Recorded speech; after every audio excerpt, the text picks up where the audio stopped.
And to just abandon that because some groups didn't put in the work to find conforming properties is not fair to the residents of Taylor, nor the groups that have put in work and are going to be applying on properties that conform to the drafted ordinance.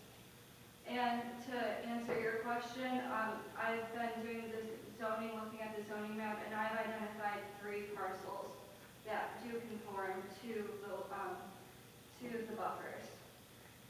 Thank you. Thank you, ma'am.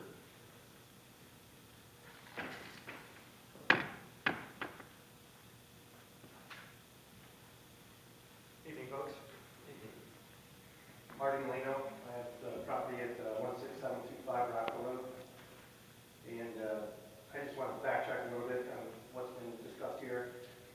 Going back a couple of years, this came to fruition. It was going to go to a vote. It got kicked back.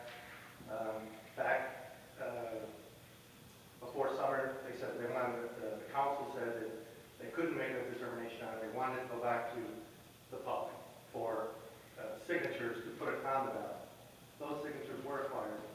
The residents did vote, 55%, which is substantial.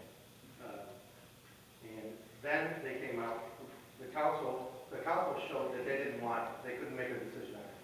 So how does council have the right to put in the stipulations on the setbacks?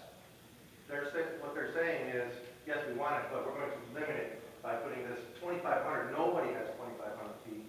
We've been attending city council meetings all over the city, all over the state. Nobody has 2,500 feet. I understand you have to have parameters and boundaries. However, like others have said, this really limits the people that want to do business in your community. And your citizens voted for this. Your citizens said they want it. 2,500 feet is a half a mile, like you said. That's an absurd distance from any business. Some industrial zones have 5-acre parcels. Their building may be 500 feet back off the property line. So did it say 2,500 feet on the ballot when you put it on there? Did it say what there was going to be construction structure, or did it say from property line to property line? That wasn't determined. And these people, they were handcuffed. They either voted no, or they had to vote yes at that 2,500 feet. Yes, the people wanted it. They voted for it. The people that voted you in voted for this. The people that voted council in voted for this. And then council that doesn't really want it comes in and puts their fingerprint on it. I mean, that's not right. You held your citizens that voted you in. You held them down by putting that in there. And like I said, some industrial zones have 10 acres. And now in this revised ordinance, it says 2,500 feet from structure to structure, but that didn't say that when the ballot came out. It said 2,500 feet. That could be from structure to structure, property line to property line, but now it says property line to property line. And that's misleading. And I don't feel that that's right, because why should my parking lot have something to do with what goes on in my building or goes on near a church? You know, why does it have to go to the church property line? It should go to the church structure or the school structure, not the parking lot or the corner closest to. And that wasn't in the article. That wasn't in the voting process. So I'm a little disturbed over that because that's misleading. And we did our homework. We've done our homework. We have $1 million invested in this project, and we've been waiting 3 years for this to come back around. We took the appropriate steps. They got the signatures. They got it on the ballot. Why does council get to write what goes on the ballot? That's not right. A council that doesn't really want it, but then takes charge to put their stipulation at the bottom of it. That's not what the citizens wanted when they signed the petition. They signed yes, they want it. So they were handcuffed. They was either vote no or vote yes for that. And now you're taking it one step further, saying property line to property line. So where does it stop? Where does the business guy that wants to invest in your community, that wants to champion with your community, where do they have any consideration in this process? Again, this is a big money industry, and a lot of us out here have invested large dollars in your community, and I just feel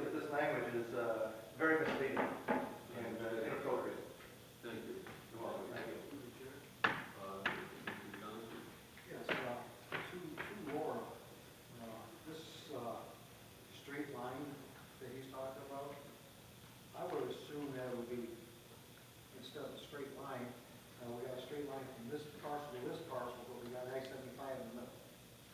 Well, we got It's a 94. 300-foot radius from the outside perimeter of the property line. Okay. I thought it would be more like the Trump rule. I'm sorry, in this case, it would be 2,500.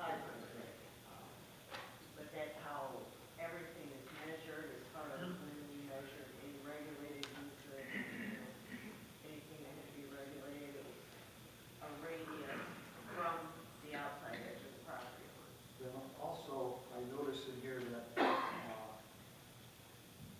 not all uses are permitted in both zones. Why is that? We got processor establishments permitted only in I-2. And then we got safety compliance operations establishments in I-1 and I-2. I didn't like the order, Yeah. so So that needs to be. that would be a question. Yeah, that would have to be in all of them, that's, it should be all these should be in all of them. Maybe Mr. Plato can address your question. I believe the ordinance was kind of mimicked from Kalamazoo.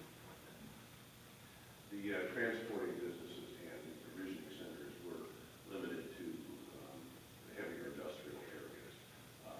That was something that I thought council would discuss, what businesses they wanted to mix those two districts.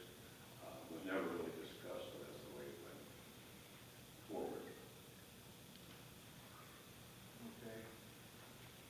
But then again, if you go back to the ballot language, so I really think if it's going to be I-1, I-2, it should be all establishments. And that would not be inconsistent with the ballot language.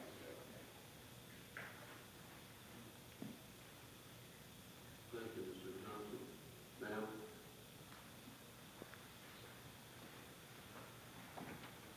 So, Jill Brandiana, 10801 Troy. I'm on city council as well, and Mr. Johnson, and we talked about this for the whole year that I've been there, so we've had a lot of discussion about it. And in our discussions, another council member and I drove the I-1s and I-2, and he made a map for me, and I shared it with some of the council. I don't know that I shared it with them all, I'm not sure, but it was from Doug, so I didn't know if he gave it to you as well. But there's a map that was provided that was in the city hall meeting, in the council meeting, and it says how many I-1s and I-2s and all the zoning on it.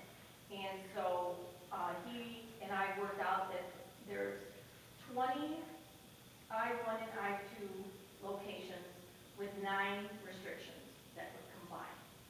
So, and I think for me, when we were talking about this, and I don't think that it was all 7 people that didn't want this, this proposal. I think we were split probably down the middle. I mean, to try to get 7 people to agree on anything is hard.